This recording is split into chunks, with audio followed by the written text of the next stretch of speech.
성도님들은 억울한 일을 당하셨을 때 잘 참고 넘어가시는 편이신가요? 아니면 당장 그 당한 만큼 돌려주는 편이신가요? 사실 여기에 답이 없을 수도 있을 것 같아요.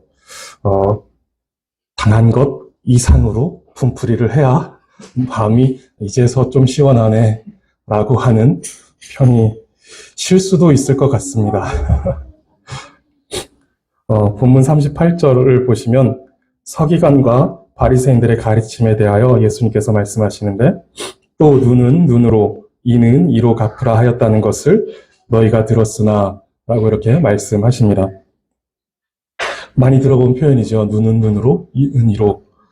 동해보복법이라고 불리는 고대사회의 법인데, 이 법은 피해를 당한 것과 정확하게 똑같은 수단으로 똑같은 정도의 해를 입혀 벌하는 것입니다. 두 사람이 싸우다가 한 사람이 상대방의 눈을 잘못 때렸는지 그 사람을 실명하게 했다라면 그 가해를 한 사람도 똑같이 한쪽 눈을 실명하게 만들어 억울함이 없이 공정하게 처리하라는 것입니다. 이것이 이제 동해보복법이라는 것이죠. 성경에도 이 동해보복법이 등장을 하는데 출애굽기, 레위기, 신명기에 이제 등장합니다. 레위기 말씀만 한번 보면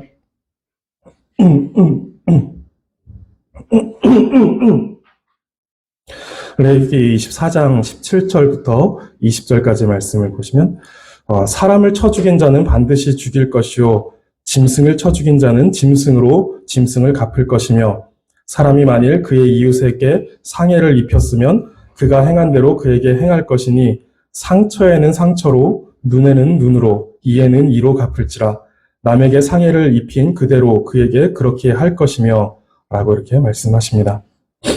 이 법이 가지고 있는 목적은 가해자가 마땅히 받아야 하는 벌을 구체적으로 언급하는 것이죠. 그가 누군가에게 어떤 상해를 입혔고 어떤 피해를 주었는지 그것에 대해서 구체적으로 언급하며 피해자에게 똑같은 만큼의 배상을 하고 그 이상은 하지 못하도록 만든 법입니다. 우리는 억울한 일을 당하면 그 이상으로 갚아주고 싶은 마음이 있지만 이 동해보복법에 의하면 딱 거기까지만 받은 만큼만 돌려주고 그 이상은 하지 말라라고 하는 것이죠. 눈에는 눈으로 끝내고 이에는 이로 끝내라 라고 하는 말씀입니다.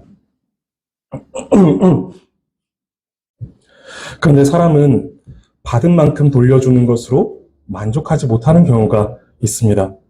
그보다 훨씬 더 큰 분노로 더 많이 돌려주고자 하는 마음이 우리에게 있다라는 것이죠. 그래서 이제 그 이상의 보복을 막기 위해 위한 목적으로 만들어져 있는 법이 동해보복법입니다.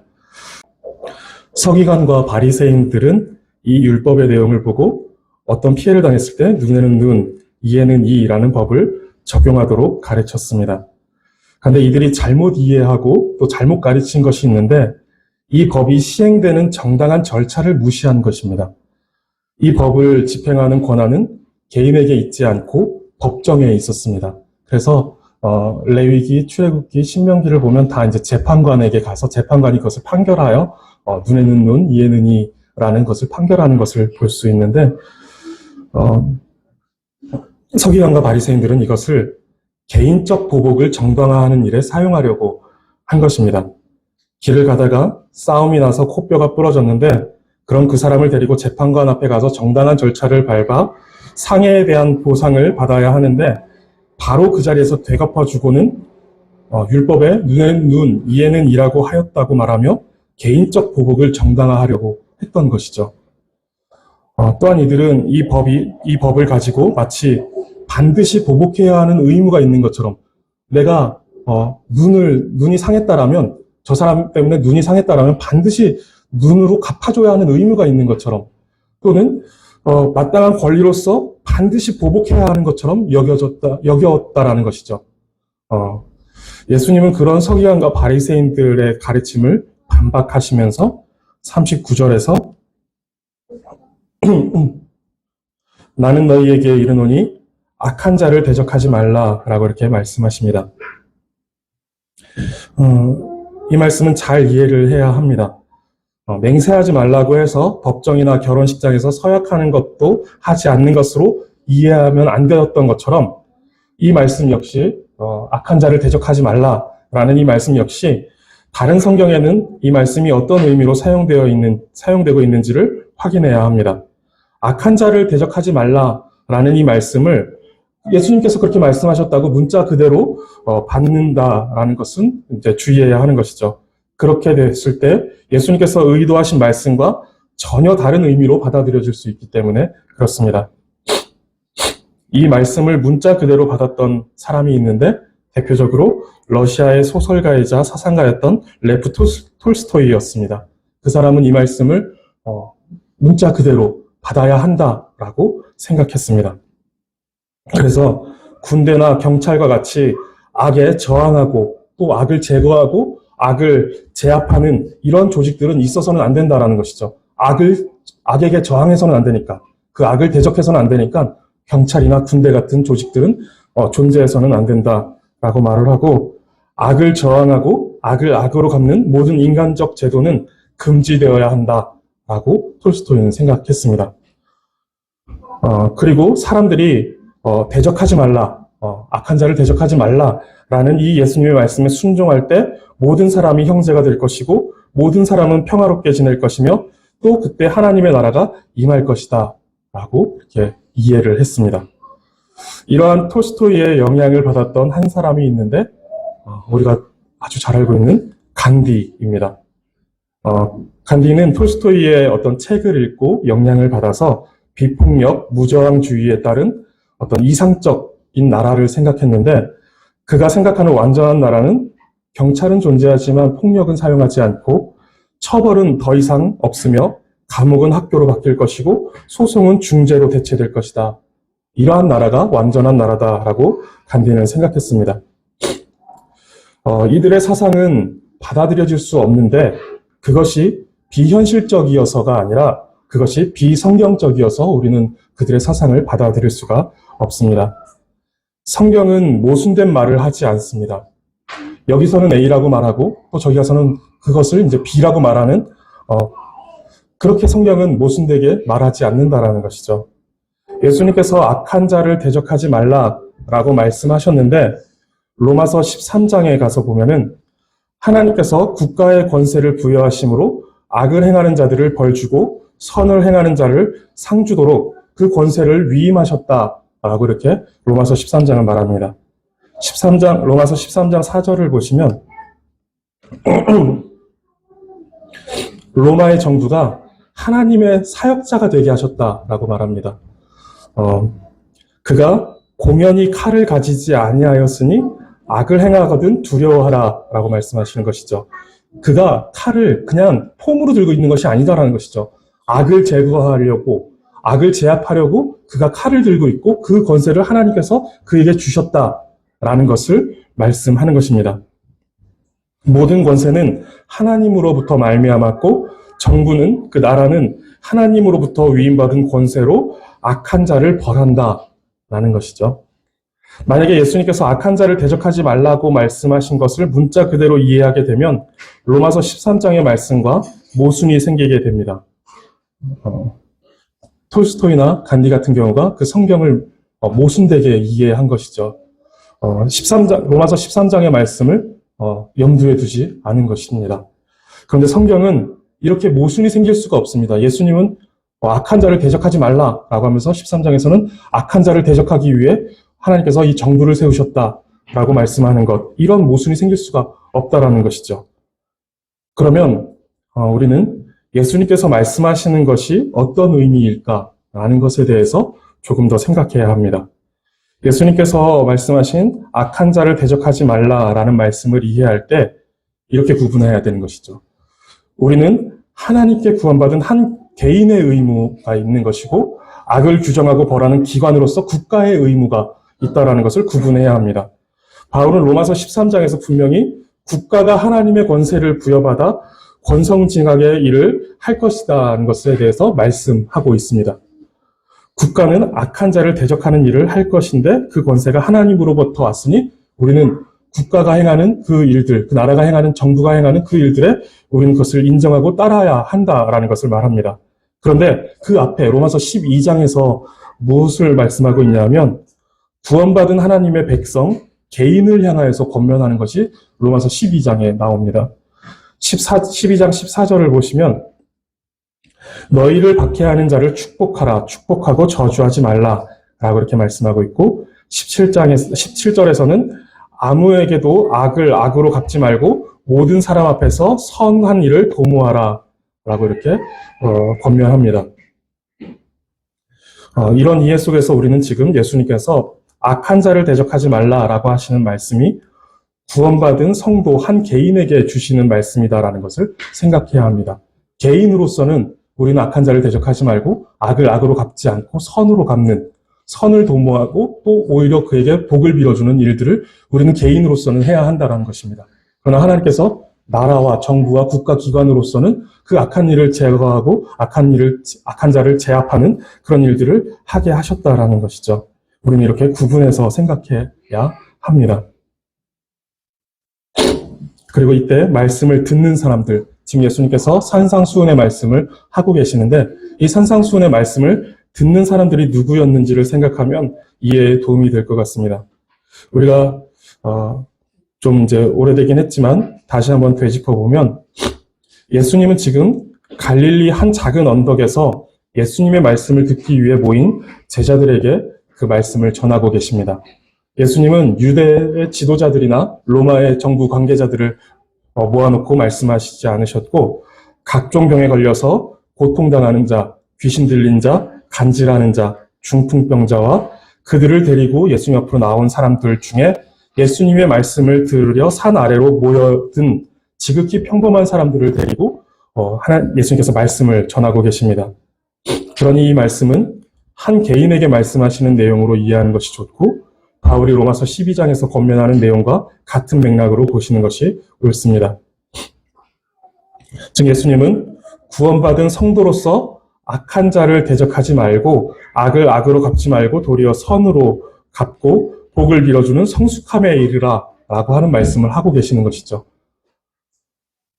그러면서 예수님은 네 가지의 예를 통해 악한 자를 대적하지 않는 것이 어떤 삶이고 악을 악으로 갚지 않는 것이 어떤 것인지에 대해서 설명해 주십니다.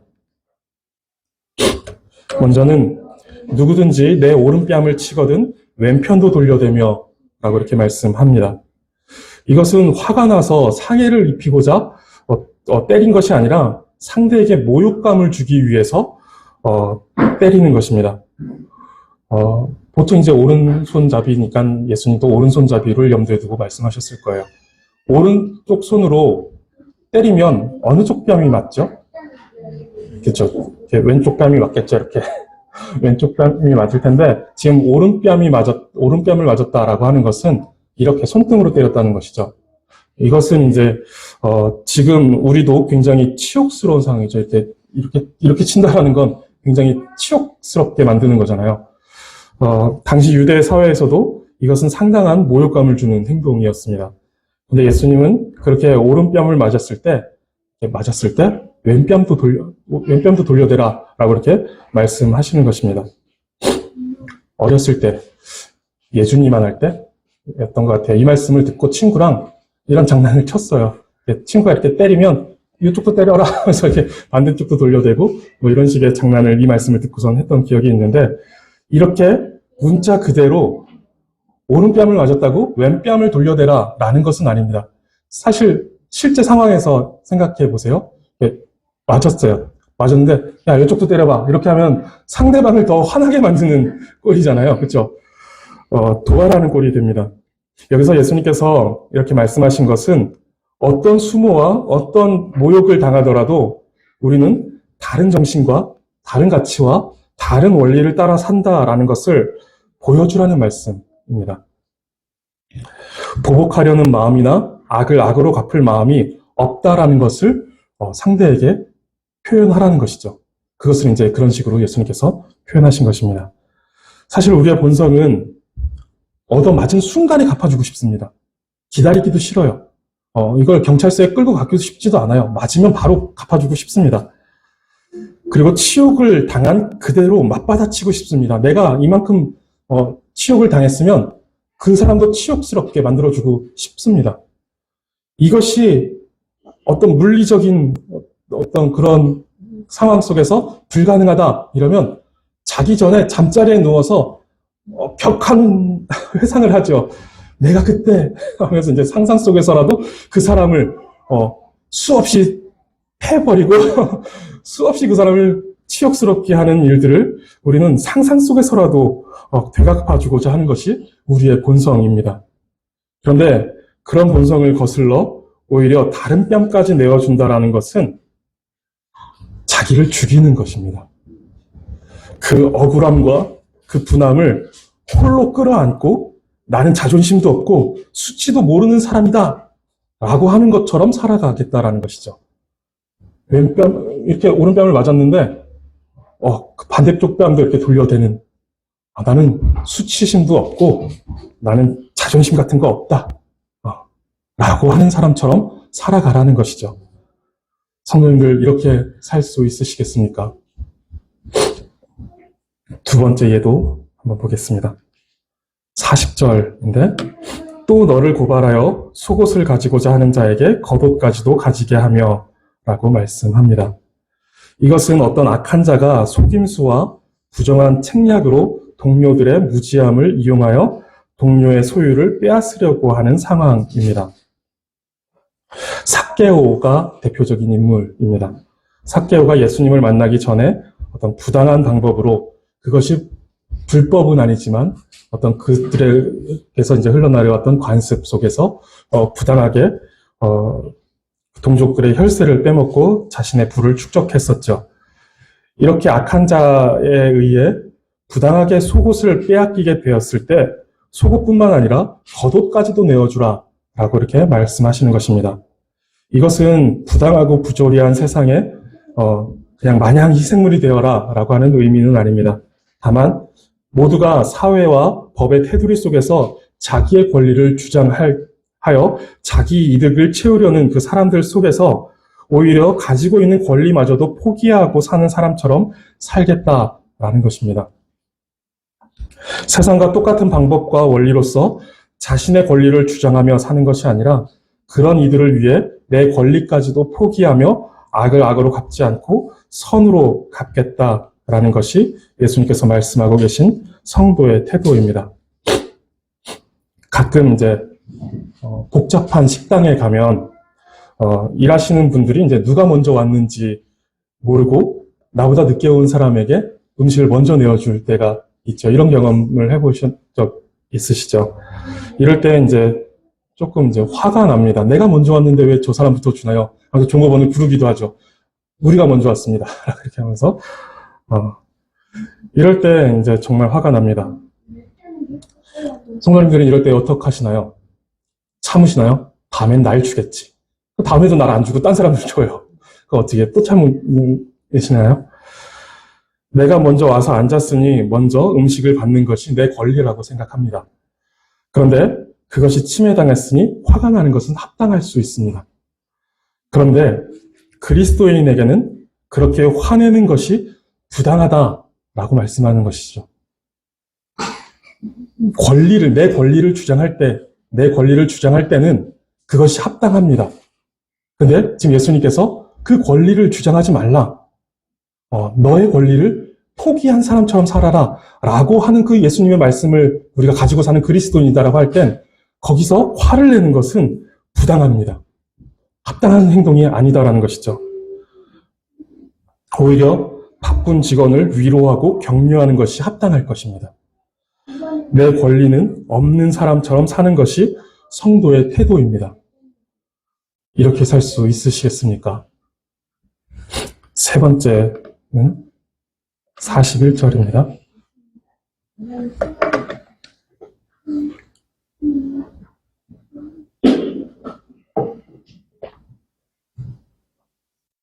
또 누구든지 너로 억지로 오리를 가게 하거든 그 사람과 십리를 동행하고 라고 이렇게 말씀합니다. 당시 로마 군대는 어떤 지역을 행군할 때 신체가 건강한 남자를 징발할 권한을 가지고 있었습니다. 어떤 군대가 행군을 하면서 이동할 때 어떤 무거운 짐 같은 것들이 있을 때, 그 식민국가로 있는 그 나라의 젊은 어떤 힘이 있는 장정들을 데려다가 이거 옮겨라 라고 할 수 있는 권한이 있었다라는 것이죠. 우리가 잘 아는 구레네 시몬이 그런 경우입니다. 예수님께서 십자가를 지고 언덕을 올라가시는데 이미 많은 매를 맞으셨고 또 피를 많이 흘리셨기 때문에 십자가를 지고 그 언덕을 올라가시는 것이 버거우셨습니다. 그래서 이제 로마 군인이 그 옆에서 그것을 지켜보고 있던 구레네 시몬을 불러다가 너가 십자가를 지고 대신 짊어지고 올라가라 라고 이렇게 명령을 하죠. 그래서 이제 구레네 시몬이 그 십자가를 지고 올라갑니다. 그럴 권한이 로마 군인들에게 있었다라는 것입니다. 그런데 이것은 분명히 유쾌한 일은 아니었습니다. 그래서 보통은 마지못해 응하는 것이 대부분이었습니다. 근데 예수님은 그런 경우라도 식민 통치를 당하는 그 수치심을 못 이겨 불평하고 분노함으로 하지 말고 오히려 그들의 부당한 요구와 착취보다 더 수고하고 더 헌신하여 그것을 마치 기뻐하는 사람처럼 응해라 라고 말씀하고 있는 것입니다. 직장에서 아주 질 나쁜 상사가 부당한 요구를 하고 내 시간과 노동력을 착취하는 것 같은 상황이 오더라도 오히려 그가 요구한 것보다 더 많은 시간을 들이고 또 더 많은 노력을 기울여서 그가 생각한 것보다 더 이상의 일들을 그에게 행해줘라 라고 하는 것이죠. 이렇게 살 수 있으시겠습니까? 이제는 마음이 좀 답답해지죠. 마지막으로 네 번째는 42절인데 내게 구하는 자에게 주며 내게 꾸고자 하는 자에게 거절하지 말라 라고 이렇게 말씀하십니다. 이것을 바꾸어 말하면 이렇습니다. 내가 갖고 있는 것을 그대로 쥐고 있겠다. 이것은 내 것이다. 이것을 내어주면 내가 고통을 받을 것이기 때문에 다른 사람들의 요구에 귀를 기울일 필요가 없다. 이런 마음을 가지고 있는 우리의 마음과 생각을 예수님께서 꼬집어서 말씀하시는 것이죠. 구하는 자에게 주어라. 꾸고자 하는 자에게 거절하지 말아라. 그것을 내 것이다 라고 하면서 이걸 내가 너에게 줬을 때 내가 갖게 되는 그런 손해, 내가 갖게 되는 그런 어려움, 이런 것들을 생각하지 말고 그에게 필요한 이에게 주어라. 내 것을 고집하지 말아라 라고 말씀하시는 것입니다. 우리는 당장 굶어 죽어가는 사람들을 보면서 하나님께 내 사업의 번영과 미래의 안녕을 먼저 부르짖는 이기적인 욕구가 가득한 사람들입니다. 믿는 사람들, 하나님을 믿고 믿는 사람임에도 불구하고 우리 속에는 굶어 죽어가는 저 사람보다 지금 내가 더 잘 사는 것, 조금 더 나은 어떤 삶을 영위해 나가는 것, 이것이 더 중요하게 생각하고 이것을 먼저 부르짖게 되는 그런 이기적인 욕구가 가득한 사람들이다라는 것이죠. 여기서 예수님께서 꼬집고 계신 내용은 그것입니다. 내 것이라는 자기 소유에 집착하는 그 문제를 꼬집으시는 것입니다. 이것은 앞선 세 가지의 내용과는 조금 결이 달라 보입니다. 앞선 내용들은 악한 자들의 행동에 대하여 악으로 맞서지 말 것에 대해서 말씀하셨는데 네 번째 내용은 악한 자들에게 어떤 대항하지 않는 그런 내용인 것처럼 보이지는 않습니다. 여기서 이제 집중해야 하는 포인트를 다시 살펴야 하는데 이 네 가지 이야기를, 네 가지의 예를 관통하는 어떤 포인트가 있습니다. 제가 이제 한 가지 내용, 한 가지 예를 이야기하고 성도님들에게 한 가지 질문을 계속 드렸죠. 이렇게 살 수 있으시겠습니까? 가능하시겠습니까? 라는 질문을 드렸었죠. 우리는 확신하건대 하나도 제대로 지키며 살 수 없습니다. 우리는 반드시 오른쪽 뺨을 친 그 사람의 뺨을 그대로 때려줄 것입니다. 한 대로는 분이 풀리지 않을 수도 있습니다. 성도님들, 예수님께서 이런 불가능할 것 같고 또 이 부조리함에 수긍하시는 듯한 요구를 왜 하셨을까요? 그 부조리한 세상 속에 부조리함을 그대로 방치해 두면서 거기서 그냥 그렇게 살아가라 라고 말씀하시는 것처럼 보이죠. 물론 세상과 다른 원리, 다른 가치를 쫓는 사람임을 드러내게 하시고자 요구하신 것입니다. 우리는 그들과 다르다. 뺨을 맞았을 때 우리는 그 수치심을 그대로 갚아주는 사람들이 아니라 그것을 선으로 갚아줄 수 있는 다른 원리, 다른 가치를 붙들고 사는 사람들이다라는 것을 요구하십니다. 그런데 그렇다고 이 요구들을 다 지킬 수 있습니까? 그런 요구들을 다 지키면서 살아갈 수 있으실까요? 우리는 절대로 그렇게 살아갈 수가 없습니다. 왜 그럴까요? 왜? 우리는 우리 속에 우리가 가득 차 있기 때문에 그렇습니다. 내가 가득 차 있기 때문에 우리는 그렇게 살아갈 수 없다라는 거예요. 예수님은 지금 이것을 말씀하시는 것입니다. 악한 자를 대적하지 않을 수 있는 능력이 우리에게 없습니다. 내가 가득 차 있기 때문에 대적하지 않을 수 있는 능력이 없다라는 거예요.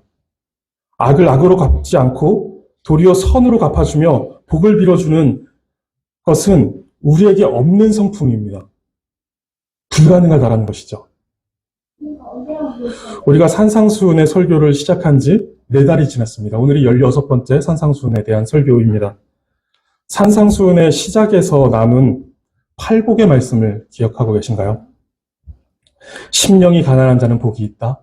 애통한 자는 복이 있다. 온유한 자는 복이 있다. 의에 줄이고 목마른 자는 복이 있다. 라고 말씀하시는 그 8복의 내용 기억하시나요? 이 복이 있는 사람, 이 사람은 누구죠? 이 사람은 영적 파산에 이른 사람입니다. 도무지 자신의 힘으로는 하나님 앞으로 나아갈 어떤 자원도 없는 사람이에요.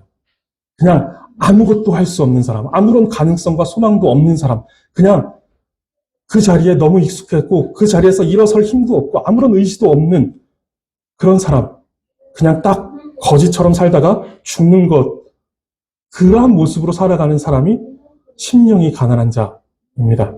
그리고 자신의 비참함은 알지만 아무것도 할 수 없기 때문에 자신이 할 수 있는 것이라곤 그냥 가슴을 찢으며 우는 것밖에 할 수 없는 애통하는 사람. 그렇게 자신이 얼마나 형편없는 존재인지 알기 때문에 어떤 상황에서도 화를 낼 수 없고 그럴 자격이 없어서 그냥 온유할 수밖에 없는 사람. 말이 좋아서 온유지 실상은 죽은 듯이 사는 사람입니다. 화를 낼 수 있는 자격이 없고 화를 낼 수 있을 만한 힘도 없기 때문에 온유할 수밖에 없는 사람. 누가 자기를 때려도 거기에 대해서 대응할 수 없는 사람. 난 그럴 자격이 없다라고 생각하는 사람이죠. 그 사람이 온유한 사람입니다. 그리고 곧 굶어 죽게 된 사람에게 더 좋은 신발과 더 좋은 옷이 의미가 없듯이 의에 굶주려서 의 외에는 다른 것은 구할 생각도 하지 못하고 오직 그리스도의 의만 바라고 추구하는 사람. 이 사람이 의에 줄이고 목마른 사람입니다.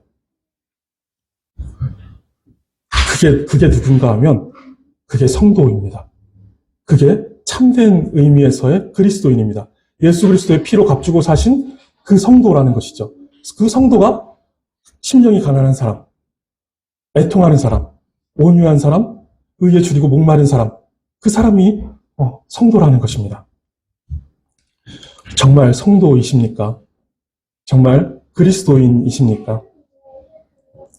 정말 본인이 영적 파산에 이른 거지와 같은 존재라고 여겨지십니까?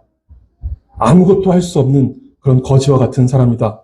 영적 파산에 이르러서 정말 아무것도, 아무 의지도 없고 소망도 없는 사람이다. 그때 우리 필리핀의 그 빠야타스산 그 아이들과 그곳에 사는 사람들 영상을 잠깐 보았었는데 그 사람들이 거기서 벗어날 수가 없다라고 하죠. 그만큼 의지도 없고 소망도 없는 사람들이 그런 사람들입니다. 우리가 바로 그런 사람들이라는 것이 그렇게 여겨지십니까? 할 수 있는 거라고 그냥 우는 것밖에 할 수 없는 무능력한 거지다라는 것이 인정되시나요? 너무 형편없는 존재여서 아무런 화도 낼 수 없어 자존심이고 뭐고 그냥 죽은 듯이 살아가야 하는 사람이다라는 것이 인정되십니까? 너무 극한 빈 곳 속에 그리스도의 의 외에는 아무것도 필요 없는 사람이십니까? 그렇다라면 오늘 예수님의 요구는 어렵지 않습니다. 왼편을 돌려대는 것, 속옷을 가져갈 때 겉옷까지 내어주는 것, 어떤 부당한 요구에 그 부당함을 그대로 수용해내는 것. 우리는 자신이 그런 무능력한 거지 같은 존재라는 것을 인정하기 싫습니다. 그래서 자신을 스스로 존귀하게 치장합니다. 난 이런 사람이야 라고 자신을 하찮은 포장지로 마구 감싸고 있는 것이죠. 나 이만큼, 난 이런 돈이 있어. 나 이런 배경을 가지고 있어. 나 이런 능력이 있어. 라는 이 하찮은 포장지로 그 더러운 자신을 감싸고 포장하고 있으면서 그 자신의 내면은 그 심각하게 냄새나고 썩어 있는 그런 냄새나는 존재이면서 그런 것들로 자신을 포장하고는 괜찮은 사람인 줄로 착각한다라는 것입니다. 그렇게 살아가는 것이죠. 그런 괜찮은 나인데 누가 와서 내 오른뺨을 때리니 용납이 안 되는 것입니다. 나같이 괜찮은 사람인데 너가 나를 모욕해? 참을 수가 없는 것이죠. 악에는 악으로 맞서서 응징해줘야 괜찮은 내가 망가지지 않는 것 같습니다. 성도님들, 거울을 보며 괜찮은 자신으로 포장하는 일에 힘쓰지 마시기 바랍니다. 말씀을 보며 심령이 가난한 자신을 발견하시고 자신이 얼마나 형편없고 보잘것없는 존재인지를 확인하시기 바랍니다. 천국은 그런 자의 것입니다. 악한 자를 대적하지 말라는 예수님의 말씀은 그런 자만이 지킬 수 있습니다. 오늘 본문이 기독교 신앙의 정수다라고 이렇게 말씀드렸었죠. 악한 자를 대적하지 않는 것은 성도만 할 수 있는 삶의 태도입니다. 기독교인과 기독교인이 아닌 사람을 구분지어주는 가장 강력한 어떤 삶의 태도를 보여주는 것이 이것이라는 것이죠. 나에게 악을 행하는 자에게 악으로 갚아주지 않고 도리어 선으로 갚고 복을 빌어주는 것. 이것이 기독교인의 삶의 어떤 태도의 정수라는 것입니다. 기독교 신앙의 정수가 여기에 있다라는 것입니다. 악을 악으로 갚지 않고 도리어 선으로 갚고 자신을 박해하는 자를 위해 복을 빌어주는 것은 자신이 얼마나 가난한 심령을 가지고 있는지 그것을 아는 사람만이 할 수 있는 태도입니다. 팔복의 사람, 참된 성도만이 모욕을 당하고 권리를 박탈당하고 부당한 요구를 받아도 그 악함에 대적하지 않고 선으로 갚아줄 수 있고 또 복을 빌어줄 수 있습니다. 이 땅을 사는 동안 성도님들의 가장 큰 기도 제목이 되기를 바라는 것은 성도님들이 얼마나 가난하고 형편없으며 무력한지를 잊지 않는 것입니다. 이것이 성도님들의 가장 큰 기도 제목이 되었으면 좋겠습니다. 그런데 끊임없이 우리 속에는 교만함이 자라날 것입니다. 그래서 자신을 계속해서 꽤 괜찮은 사람이라고 높이고 싶을 것입니다. 다른 사람이 나를 함부로 하지 못하도록 나 꽤 괜찮은 사람이야 라고 포장하고 싶을 것입니다. 그렇게 될 때 우리는 악을 악으로 갚는 세상과 다르지 않은 사람이 되어 갈 것입니다. 나에게 악을 행하는 사람에게 그대로 악으로 갚아주려고 하는 우리의 어떤 죄악된 본성이 살아나겠죠. 오늘 악한 자를 대적하지 말라는 이 명령은 소극적인 명령에 해당합니다. 악한 것을 악으로 갚지 말아라 라고 하는 소극적인 명령에 해당합니다. 그런데 다음 주 본문은 원수를 사랑해라, 박해하는 자를 위해서 기도해라 라는 적극적인 명령이 우리에게 또 주어집니다. 그냥 수없이 들은 어떤 수준 높은 사랑을 이야기하는 것이 아닙니다. 원수를 사랑해라 라고 하는 것이 그냥 수준 높은 사랑을 이야기하는 것이 아닙니다. 이것은 자기를 십자가에 못 박아 죽여야지만, 그래서 아무런 힘도 의지도 없는 비참한 자기를 마주해야지만 이것에 이를 수 있는 어떤 굉장히 고상한 그런 신앙의 자리입니다. 다음 주에는 또 이 말씀에 대해서 우리가 함께 나눠보도록 하겠습니다.